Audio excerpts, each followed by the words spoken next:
Aste hau hasi dugu sarean zearen jakiten, sarean zearen eta beste mundu guztian ere jakiten Euskaltel erosiko dela, konkretuki MásMóvil sartuko dela erosteko eskaintza publiko batean. Gero sakanduko dugu kontu honetan, baina, azkenean, astean gertatu denaren artean, esanguratsuena izan da hau, Euskadiko telekomunikazio enpresa bakarra, azkenean, guk kontuan hartzen badugu, ezin dugu esan Euskaldunak diren Madrilen daukaterako aukerak egiteko kontrol guztia, orduan Euskadiko enpresa eta pertsona batzuentzako ere enpresa, kontuan hartzen dutena, Euskaltel badirudi eskuz aldatuko duela, eta kasu honetan Euskadin kontrol gutxi izango dutela MásMóvilen eskutan geratzeko.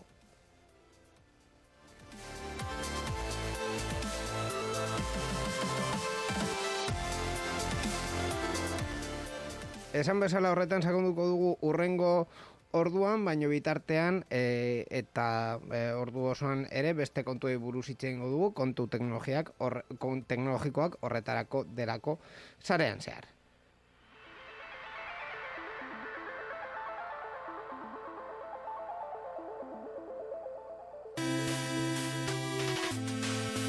Sarean zearen parte hartu nahi duzu? Gure berriak iruzkindu? Ekitaldi bat kontatu? Gure hankasartzeak kritikatu? Erantzuna positiboa bada, bidali ezazu email bat, info@sareanzehar.eus.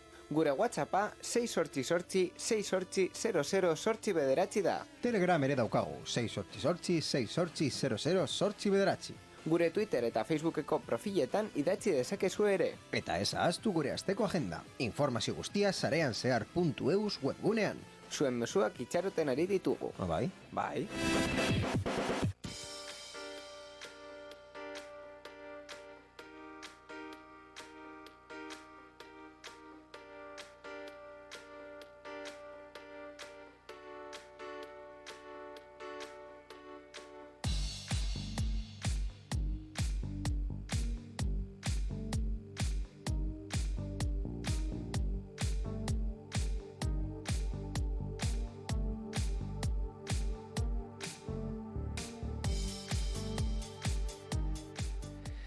Sarean zehar 314 hau hasten dugu berri teknologikoen atalarekin, gure berrien atalarekin, azkenean hemen teknologiari buruz hitz egiten dugulako, eta nire eskerrera begiratuko dut, justo ez zenden kameran, orduan lasai Borja ez da ikusi egin duzun mugimendu arraro hori, lasai, baino dena ondo. Arratsaldeon, Borja Arbosa. Arratsaldeon, Iñigo. Gaur nahiko arraro hasi dugu programa, egia esan da, prestakuntza gutxi izaten digulako, aste santuaren erdian heldu zaigu programa hau, orduan, ni pizkat zorabetuta nabil, egia esan da. Azken programan bezala ere, gaur gurekin Iñigo gure teknikari ikaslea daukagu hemen, orduan, hor dago kamera bai hemen goian. Orduan ja, ni lekuz kanpo eta jokos kanpo nabil, baina gai mamitsu bat izango dugu gaur, orduan horrekin, horreri etekina aterako diogu, eta izango da gure gai nagusia hasieran ere komentatu dudan. Bai, lehenengo galdera egin beharrezkoa, ni zuri egingo dizut eta zu baita ere niri. Espero zenuen onolako zerbait gertatzea. Pasaden igandean, gauean ikusi nuen berria, uste dut pasaden igandean zehar, bai, ni ez badu goratzen igandearen bukaeran, astelehenaren lehenean. 28an, bale?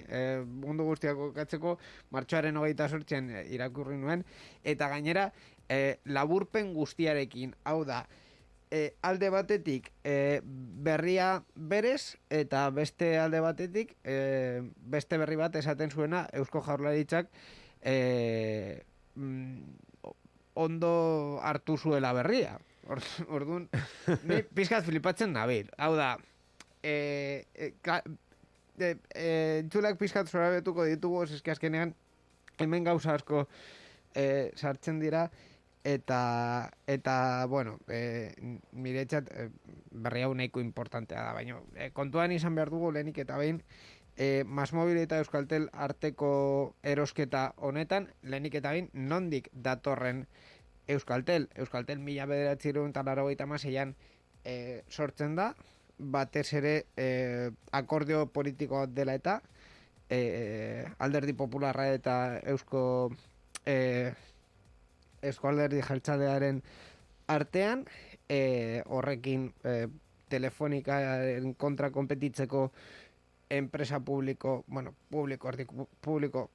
kapital publikoarekin eta baita pribatuarekin ere sortzen da, eta gero urte batzuk pasata, kapital publiko hori saltzen da.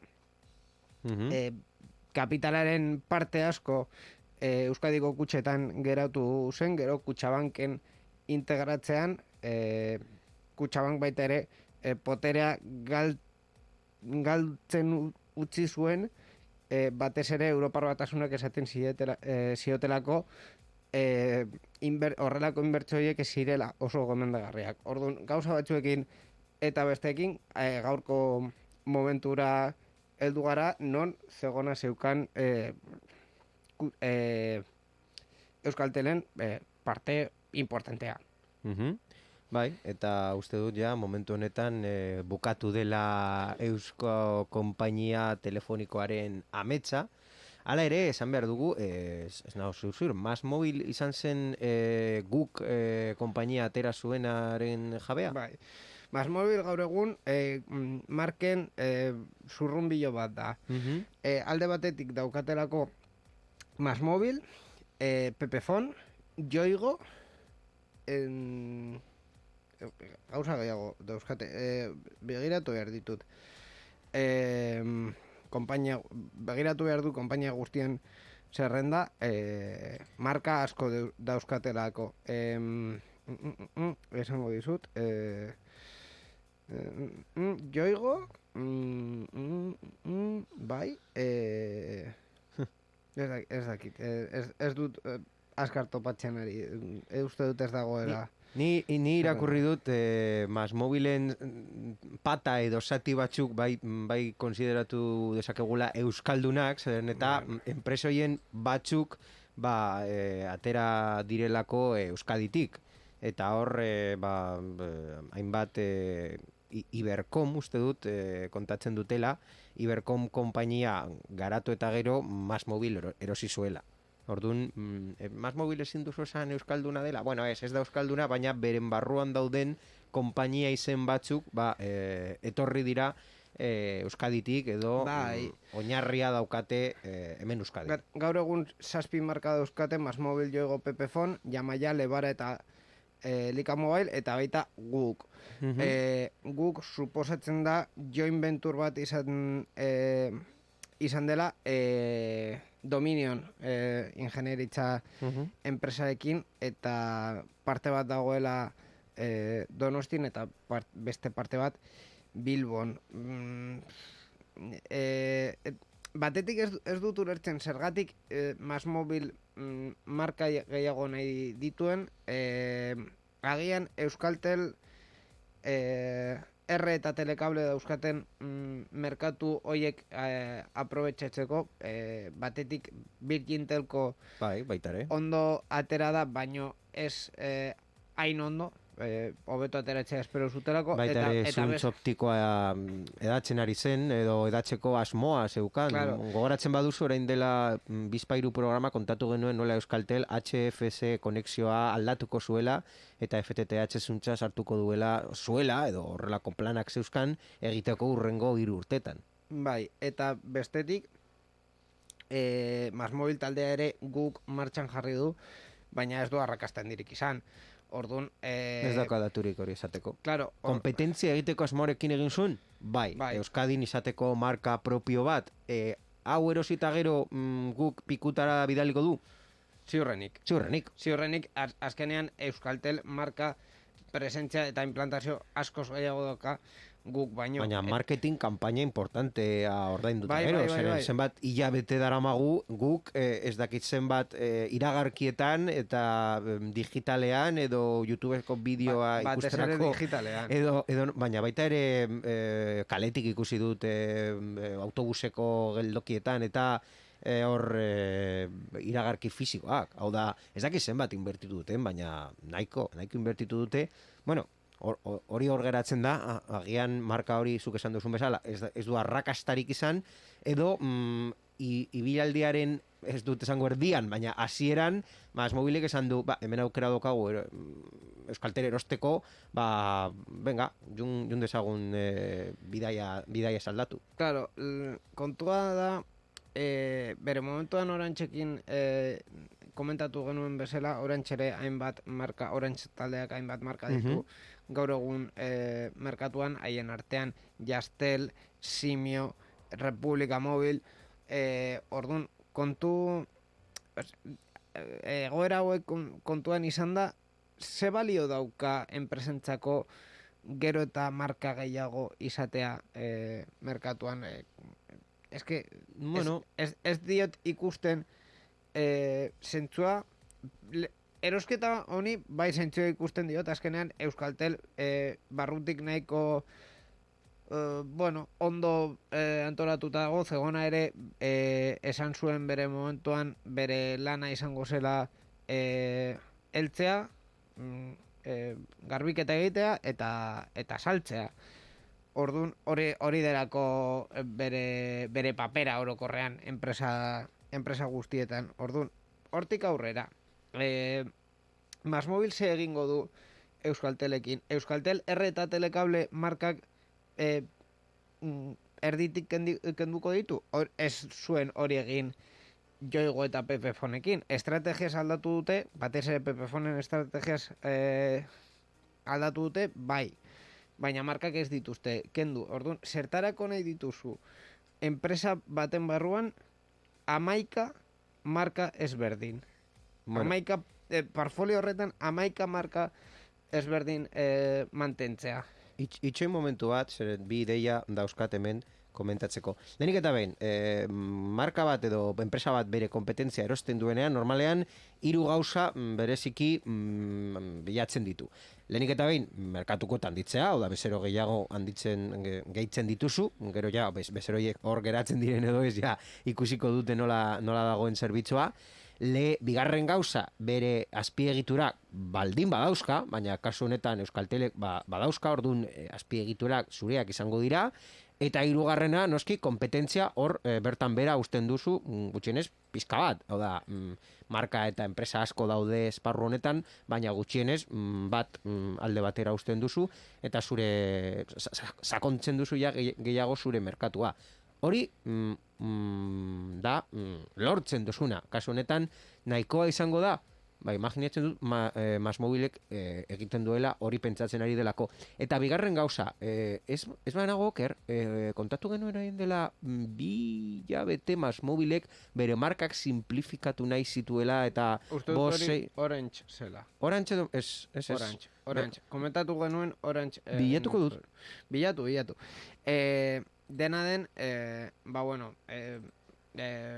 erdi edo epe luzean MásMóvilek egin nahi badu antolaketa bat eta marka txikiak adibidez kendu eta geratu bakarrik 6 handiak kontuan Orantzen, bai.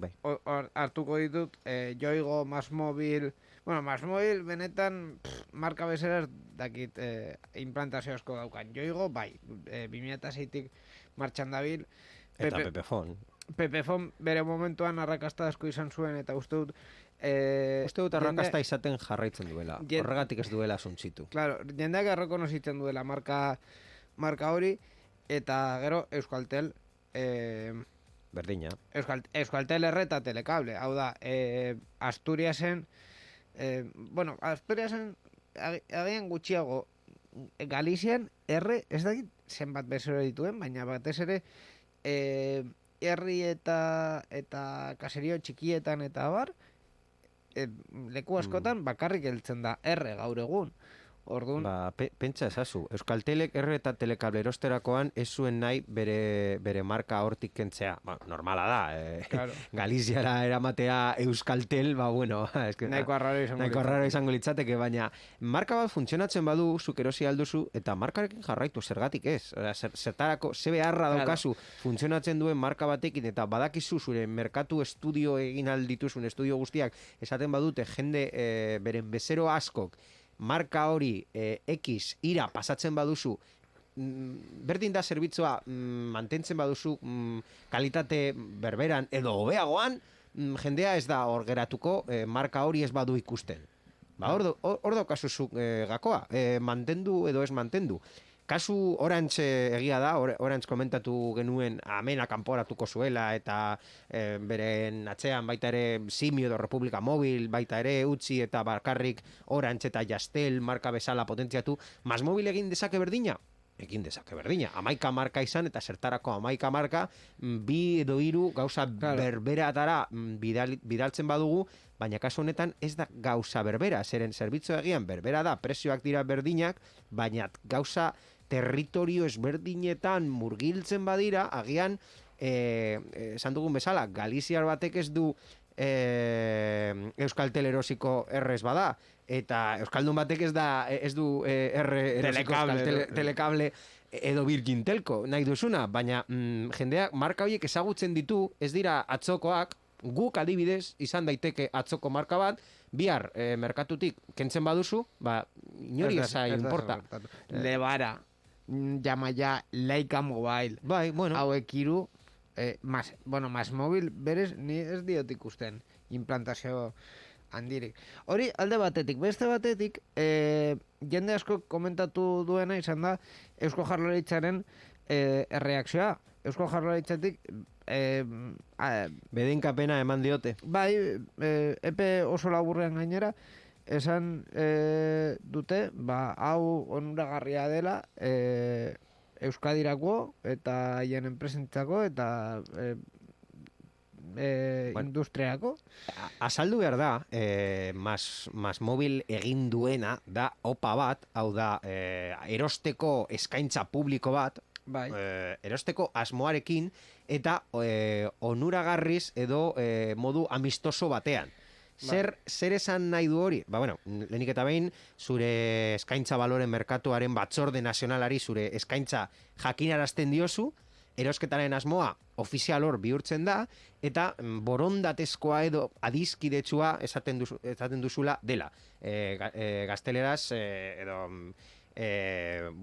gazteleraz agian etxun dugu opa hostil zer den, eta ez dakigu zer den, hori kontrakoa da, hau da, adizkidetsua ez denean, eta hor barruan dauden pertsonak zurekin ados ez daudenean. Baina kasu honetan, esan dezakegu MásMóvil egin nahi duela modu, adizkidetsu batean. Eta beraz, beren akzion, gaur egungo akziodunen gehienek onartu beharko dute akzio horiek MásMóvili saltzea, akordioa egin dadin. Eta hor barruan esan dugun bezala, Euskaltelen kapitalen euneko portzentai importante bat lortu nahi dute. Eta zu kontatu duzun, Kutxabank, Zegona, edo bestelako sozio akziodunak, momentu honetan, eman behar diote bedeinkapena eskaintza horretara. Eta horregatik Eusko Jaurlaritzak baita ere, bere nola esango dugu, bere lekua hartu nahi du baita ere operazio honetan. Esateko, ideia ona den, edo ez, zuk Euskaltelen akzioduna bazara, MásMóvil uste dut euneko euna nahi duela. Orduan, akziodun guztiei eskaintza bat egiten die, guztiei bere akzioak saltzeko. Claro, kontu honetan, bi gauza daude. Lehenik eta behin, ze eskaintza egiten duen MásMóvil. MásMóvil taldeak eskaintzen du haien Euskalteleko akzion guztiei 11,7 euro akzio bakoitzeko. Horrek esan nahi du, gaur egungo, azken 6 hilabeteko batazbesteko akzioaren balioa 26an gainditzen dutela. Ez dago gaizki. Hori alde batetik. Orduan, kontu honetan, hiru handienak, Zegona, Kutxabank eta Alba taldeak, haien parte hartzearen balioaren 26 gehiago eramango dituzte. Kontu honetan, sinatu dute, hiru hauek sinatu dute dokumentu bat, atzera ezin direla bota, eta, gutxi gora bera, salmenta hori eginda dagoela. Bai. Orduan, orain, MásMóvil taldeak bilatzen du, beste 148 akzio guztiak izateko. Izan leike, akzio guztiak ez eskuratzea eta norbaitek bere akzioak mantentzea. Hori ere posible litzateke. Dena den, salmenta honekin, atzera ezin den suposatzen den, atzera ezin den voltatu salmenta hau, MásMóvil izango lukela, Euskaltelen, izango zela Euskaltelen akziodun nagusia, Bai.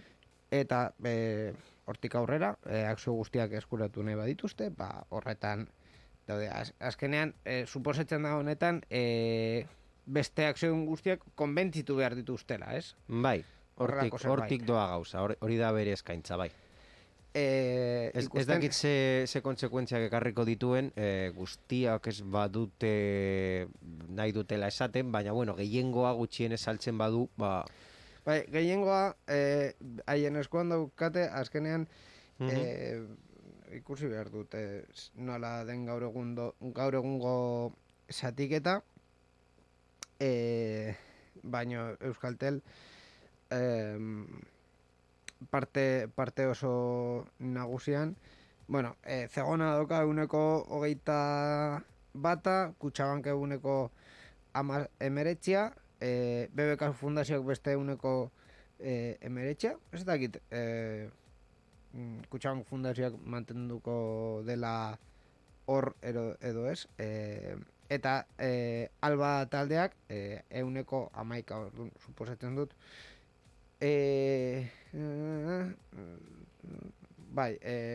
BBK Fundazioak hor mantenduko dela. Abanka ere dauka hortik zatitxo bat. Gehiago? Horrekin kontrol... zer gertatuko da oraindik aurrera? Bai. Hemendik aurrera. Barkatu, beste gauzetxo bat. Kuriositate bezala. MásMóvil taldeko webunean jarri dute mezu oso handi bat, eta horretan ikusi alda ze mezu, ze iragarki bidali dioten baloren merkatuaren komisio nazionalari, eta haien artean ikusi dezakezu MásMóvilen web orrialde korporatiboan, imaginatzen dut, ez? MásMóvil taldearen webgunean. Eskaintza egiten duena, Kaixo Telekom da, egoitza Donostin daukana, baina aldi berean, enpresa hori 100%an MásMóvil du bere kontrolpean, eta aldi berean 100%an MásMóvil Lorca Telekom Bizko enpresa baten menpean dago. Eta horretan jarraitzen du horri oso batean, esanez... Bizko Lorca Holdco Limited... Nor parte hartzen duen eta a su vez enpresa honetan. Participa por Lorca JVCco Limited. Bai. Euskaltelen akziodunak asko zerrezagoak dira baino. Gogoratzen dut, Akinoek Emibaren episodio bat, badakizu non den Copimsa, Cifosa, baina a su vez da Coprosa, eta beste Coprosa, eta, holding bat da. Ez que horrelako txiste bat.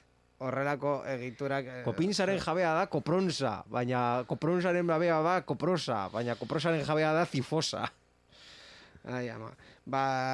Gainera dokumentu honetan jartzen dute argi, Zegona 121 daukala, Kutxabank 119, eta BBK Fundazioaren beste 119 aparte geratu da, vale? Orduan, orain konbentzitu behar diote BBK Fundazioari, haien etekinak utzi nahi dituztela, eta saldu behar dutela participazio hauek.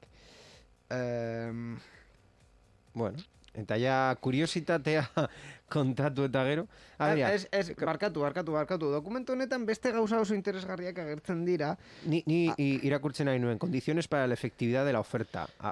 Kompromisoak. Hemen, apartado honetan, gauza oso interesgarriak daude, adibidez, ere bat ez dutela egingo Euskaltelen, urrengo 5 urtetan, lehenengo postuan jarriko dutela 5G sarea sakabanatzea Euskadin, baita FTTH despliege hori aurrera eramatea, komentatu genuen bere momentuan, eta baita ere Euskaltelek buruan, edo, pentsatzen zuten kontu bat dela espiegituraren zatia banatzea eta beste enpresan sartzea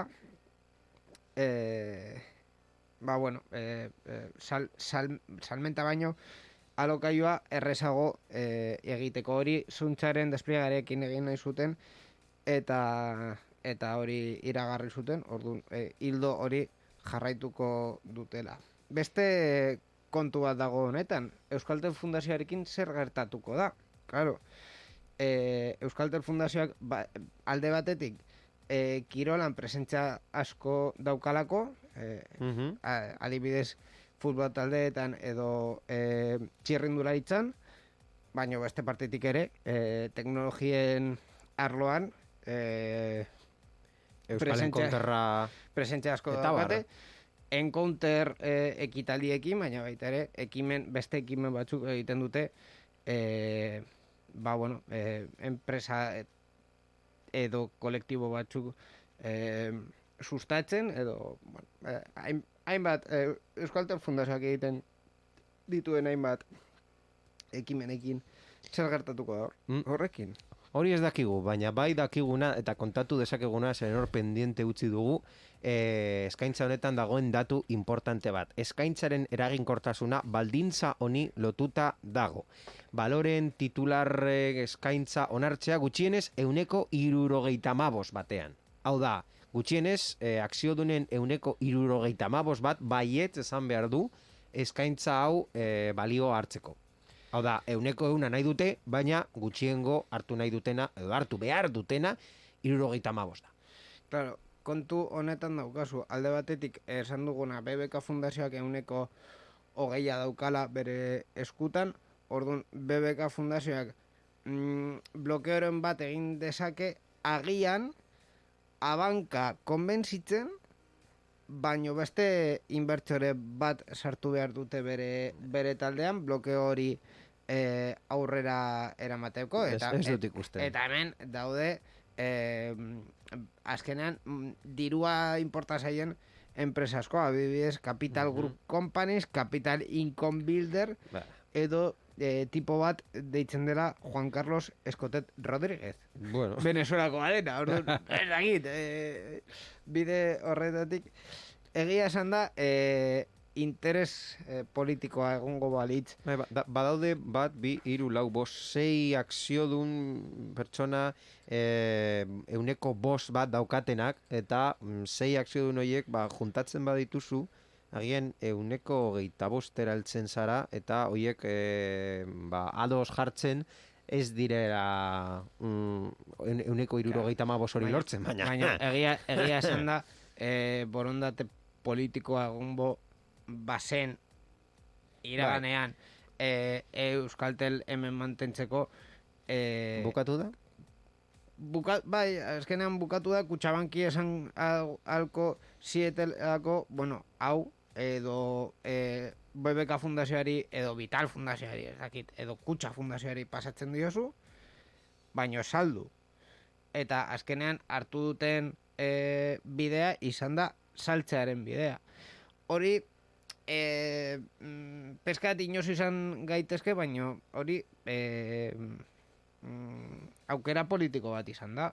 Kutxabanken politika pisu asko izaten jarraitzen duelako.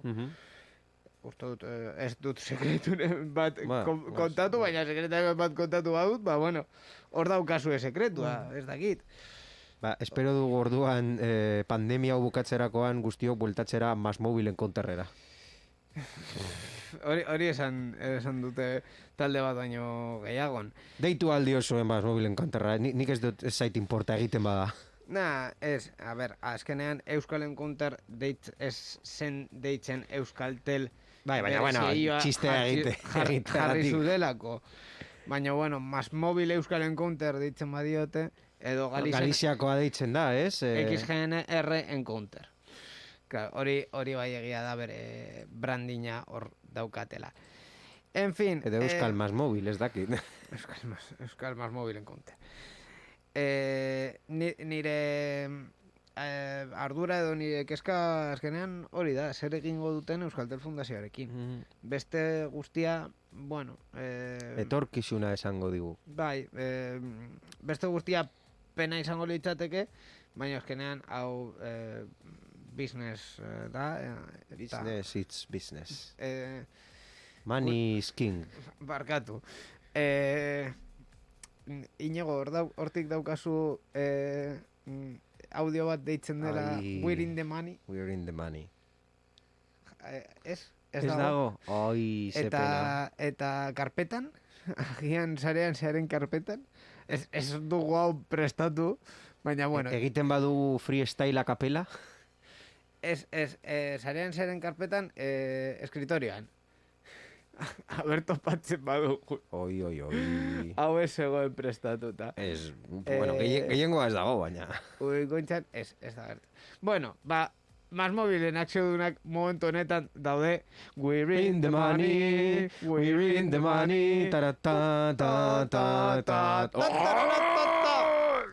tximinoak esan du. Ala guazen.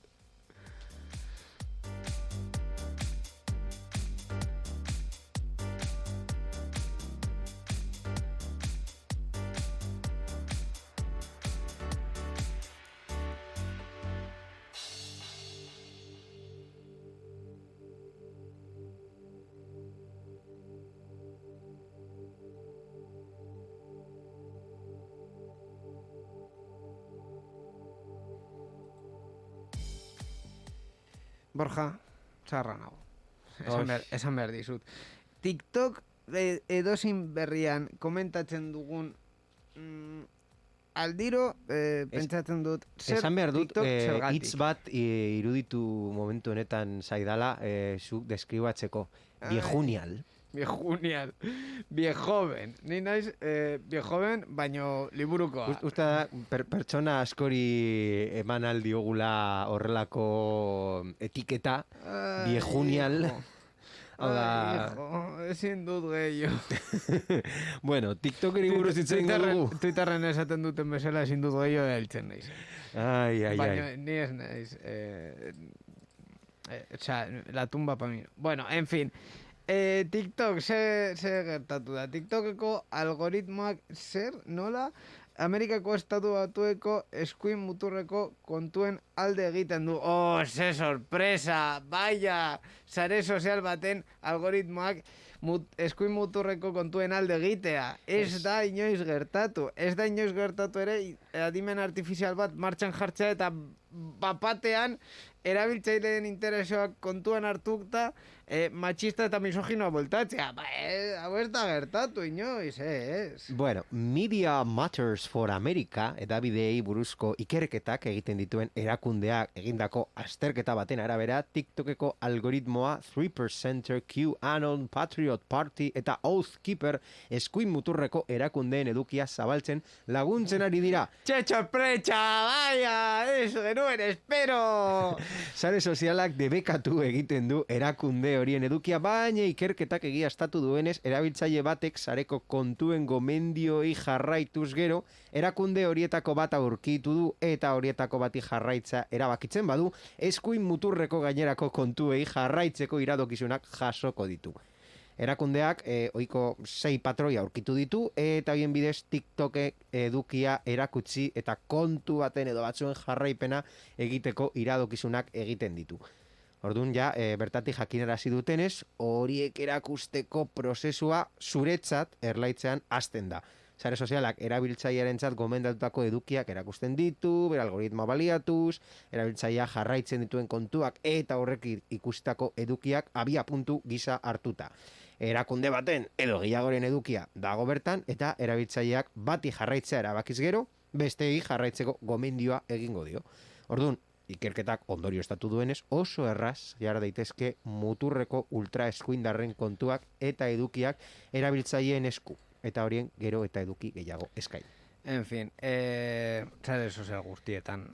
Baina hori algoritmoak, hori ez da TikToken hor barruan lan dagoen jendea, baizik eta makinak, makinen gauzak egiten. Makinak ez dira politikoak, makinak bakarrik dira teknologikoak. Baina makinak bai badakite, batez ere horretarako programatzen... Makinak ez dute boskatzen. Bai, baina... Gutxienez... A ver, Borja. Makina bati esaten badiogu eduki bat eskaintzea gero eta ezagunagoa denean,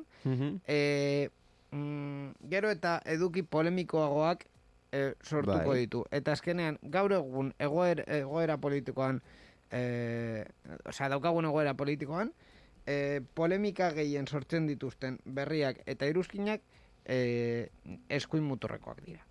Izan daiteke. Orduan, hortik aurrera, hau da, Donald Trump eta Bolsonaro hor egon dira, eta hor daude, kontu batzuk direla, eta haien diskurtsoa eta haien hitzak polemikoak direlako, ez daukate eduki gehiagi, baina polemikoak dira. Orduan, zu zeure kabuz bilatu eta aurkitu duzu nola funtzionatzen duen sare sozialen algoritmo polemikoak eta clickbait eginez lortu duzu zure bizitak igotzea.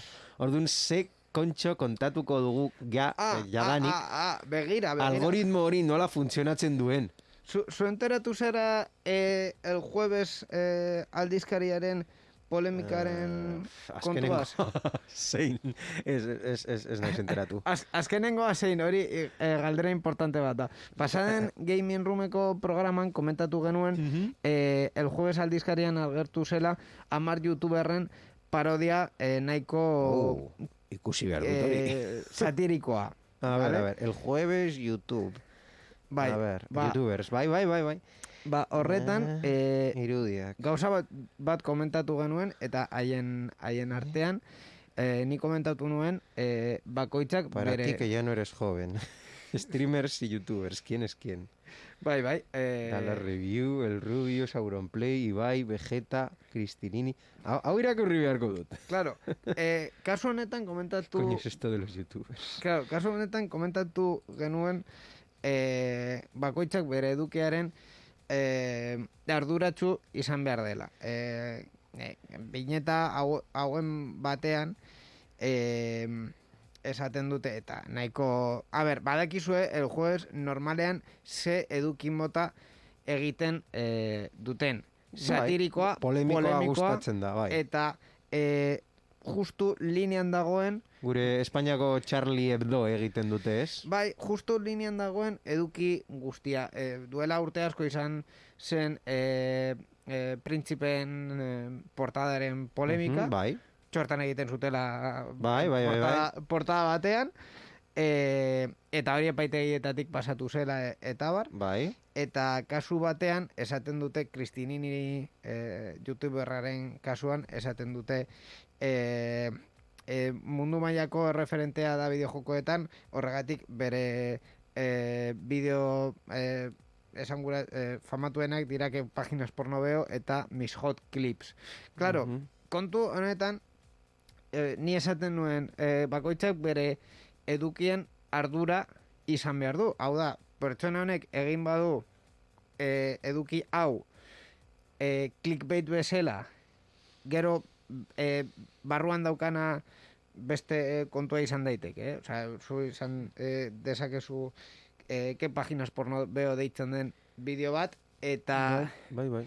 eta barruan esatea, ez ditut ikusten, My Little Pony ikusten dut, vale, oso ondo. Sexo, eta orain zure atentzioa daukadan ez, Claro, erosi nire produktua. Hor daukazu izenburua, eta izenburu hori gauza batetik edo bestetik jarri duzu. Orduan, claro, clickbait hori une oro bilatzen badugu, hau alde batetik TikToken arriskua daukagu, hau da eskuin muturreko edukiak famatuak egitea edo ezagunak egitea, eta beste partetik beste pertsona batek agertu daitekela esan ez begira, oie, zu eduki hau egin duzu, orduan eduki hau eginda ezin duzu ezer esan. Txaskarrio bezala gogoratzen dut, kartel hori jartzen zuen, sexua doainik, eta ikusten bazen hobeto, ez zait importa zein den zure sexua, baina eskaintzen dizut doainik beherapenak nire dendana. Claro, orduan, asenarioa jartzen badugu beti erabiltzailearen aurrean, eta esaten digo, eske hemen daukazu eduki polemikoa, eta bapatean eduki polemikoa oberen egiten dituzten akontoak gora badoazte, ba hori ere, horren ardura ere hartu behar dugu. Osea, Baina gaur edungo eduki kontsumoen sistema demostratzen du behin eta berriro, eduki edo clickbait edo saltzeko modu polemikoa, ba egia da, emaitzak ematen ditu. Eta Claro. emaitzak ematen dituenez, eta horatzean dago dirua, dago publizitatea, daude interes ez bakarrik enpresengan, baita ere politikaz, eta jendea, ba, eskenean esaten du, ba, gazteria esaten bendezala, handeio kaliente, orduan nik irabazten badut, ez zait importa zein izango diren neurriak edo metodoak. Funtzionatzen du. Eta edo emaitza, claro. emaitza. En fin, ba, kontu hauek kontuan hartuta, ba, bueno, gero ere esan genezake ze paper daukan honetan sare sozialak berak. Moderazio Baina, hau ez da moderazio, hau da algoritmo eta jendeak nahi duena. Jendeak nahi duena ematen diote. Bai, baina jendea adibidez... Ze paper dauka kontsumitzailea hor? Ze ardura? Ni adibidez jartzen dizut. Donald Trumpen bueno, bai, akontua hor moztu zutenean, hor sare sozialek argi hartu zuten editorializazio bat, eta esan zuten pertsona hau gauza ilegal bat egitera ditzen ari du, bai. eta ezin dugu baina hori gertatzeko zer gertatu behar zen lehen. Ba, jendeak Kapitolioa hor sartzera. Eta hori ja ez duzu egun guztietan ikusten. Claro, orduan... Ze linea gorri pasatu zen. Hori da betiko galdera, ez? Non daukan sare sozialak linea gorri horiek. Bai. Borja, kontaidazu. Orduz oso gaizkigoaz, orduan. Beste berri bat kontatuko dugu, baino batez ere sintonia oso divertigarria bat jarri dudarako. Eta hori da Google Memory. Ez dut ulertzen zen den Google Memory. Bueno, bere Google Assistant-en zerbitzu berria izango da hor atasak, fitxategiak, oharrak, artikuluak eta gehiago gorde eta antolatzeko. Hau da, Google Assistant bere eguneratze garrantzitsua jaso dezake laster, jakinten dugunez edo dirudienez memory izeneko funtzio berri bat probatzen ari delako. Eta bere izenak horrek berak esaten du. Mota guztietako edukiak bildu eta antolatzeko leku bat da. Oharrak, zereginak, ikusteko filmak, irakurtzeko artikuluak, nahi desuna. Orduan, hainbat atal eta askotariko edukiak gordetzeko funtzio bat, zuk zure asistanteari esatengo gogoratu hau, baina gaur egun esan hori ja egin dezaket, bai, baina, bueno, modu oso simple batean. Gaur egun zure Googleri esaten badiozu gogoratu bihar deitzeko edo norri, edo gogoratu bihar egiteko edo zer. Gogoratzen du notatxo bat, oso txikia, oso simplea, eta esaten diozu momentua zure mugikorrari heltzen zaio notifikazio bat eduki horrekin. Sistema hori potentziatzeko eta eduki gehiago edo aukera gehiago emateko Googleek memori hori prestatzen ari da. Badekizun nor jarri den Jeloskor? Badekizu, ez da? Ja! Horraino. Bai, egia da automatikoki ez duela egiten gaur egun ez dagoela automatismo hori ez Googleen, ez Alejandran, ez beste askotan ja Siri buruz ez dugu itxegingo hau ja. Eta egia da, beste hori 8 segundo baino gehiago jartzen badituzu Twitch edo YouTube. Bueno, Lady Gagarekin esain beste, baina Village People jartzen badugu, pikuta dagoaz. Agian kantatu dezakegu, baina... Sí, ikusi bindola, ja, korta! Baina, eske txa onaino da. Eta hau guztia esen da, beste berri guztiak alde batera utziko ditugu, eta goaz zuzenean dibertsio gehiago jasartzera programa honetan titulorarekin. Titulol. Gaur gure ikasleak oso ondo jarraitzen ari ditu nire gidak eta nire seinaleak eta guzti oso gustora sentitzen ari naiz bere eskutan. Orduan, oso ondo. Eta zure eskutan jarriko naiz, Borja, momentu honetan, titulol honetan zure berri berezi hori jakiteko ez dakit ze aukeratu duzu, komentatuko didazu. Aste honetan robotikara sartuko gara, Inigo. Mars Wrigley, Mars Snickers edo M&M's bezalako txokolatinen atzean dagoen konpainiak produktu berri bat duelako, eta ez da txokolatina bat. Hauek dira, Cadbury uste dut, nola ditzen dira orain, Mars eta hoiek egiten. Ideiarik, marka hor dago. Baina, txokolatina fabrikatzen duen enpresa, bere produktu berria kanporatu du, eta ez da txokolatina bat, baizik eta robot bat da. Smiley deitzen da, eta supermerkatuetan ibiltzen da, kontsumitzaileekin elkar eragin nahian, haien txokolatinak eros ditzaten. Osea, imaginatu supermerkatuan zagoela hor erosten, eta zure atzetik robot bat doala, ei, kaixo! Baina horretaz gain... Erosi nire txokolatina, erosi Mars. Baina horretaz gain beste funtzio bat ere badu, dendan erosteko lehentasunei buruzko datuak biltzea. Robota New Yorkeko denda batean jarri dute martxan, proba pilotu gisa, ShopRite denda bat da, eta aurretik orga bereziak ere izan dituzte. Denda barruan robota txokolatinez beteta doa, eta kontsumitzaileek erosketa oldarkorra egin dezaten, berak horiekin elkar eragiten duen bitartean.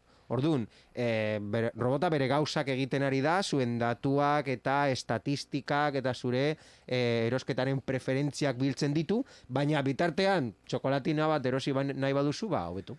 Begira,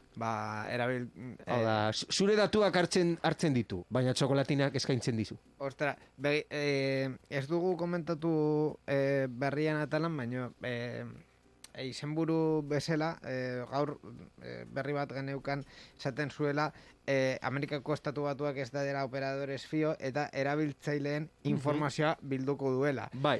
Ez zen exactamente horrela. Berriak esaten zuena, azkenean zen Amerikako FCC, hau da kontsumitzaileen produktu elektronikoen fabrikanteen pilaketa hori galderak egingo diotela konsulta bat. Erabiltzailei, hau da, enkesta bat egingo dutela jakiteko nola den haien interneta. Informazioa biltzea inkesta bat egitea da, ez? Informazioa bilduko dute, baina informazioa modu oso errespetuan askorekin, osea, ez dute esango, ni tatuak jasoko ditut. Dela Mars konpainiaren arrobotak egiten duena, ez? Baina txokolatinak ematen dizu, eskaintzen, erosi aldituzu. Bai, osea... Inigo, beste clickbait baten biktima izan zara, konsideratzen zara? Beste baten, egunero naiz clickbaiten biktima. En fin, ni ja ez dut ulertzen mundu hau, eta oso nago. Hemendik geizten naiz. Hemendik geitziko naiz, ez dudako ez ulertzen. En fin, Inigo munduaren viejunial. Munduaren viejunial. Hala, guazen programa bukatzera, venga. Irratsaio hau Creative Commons aitortu ez komertziala partekatu berdin 4.0 nazioarteko lizentziarekin banatzen da. Horrek esan nahi du gure edukiak nahi beste partekatu ditzazkezula. Informazio gehiago nahi baduzu josareanzehar.eus webgunera.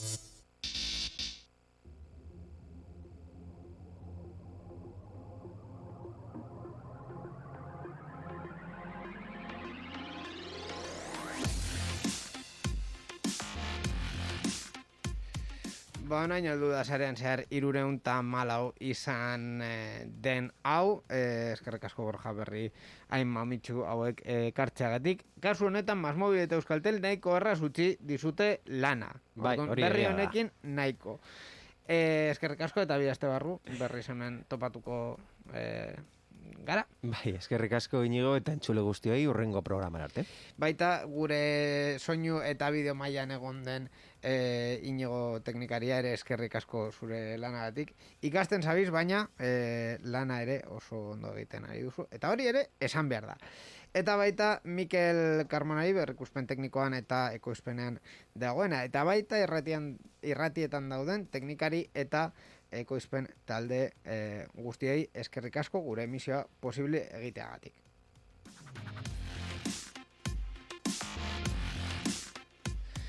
Eta baita ere, irratiaren beste alboan dauden pertsona guztiei, zuei, entzulei eskerrik asko saio hau entzuteagatik, bi aste barru gehiago izango duze, baina bitartean, badekizue, sarean zehar.eus webgunean gaudela, baita Twitter, eta Twitterren basikoki, sarean zehar garela, hor edukitxo batzuk ere jartzen ari ditugula.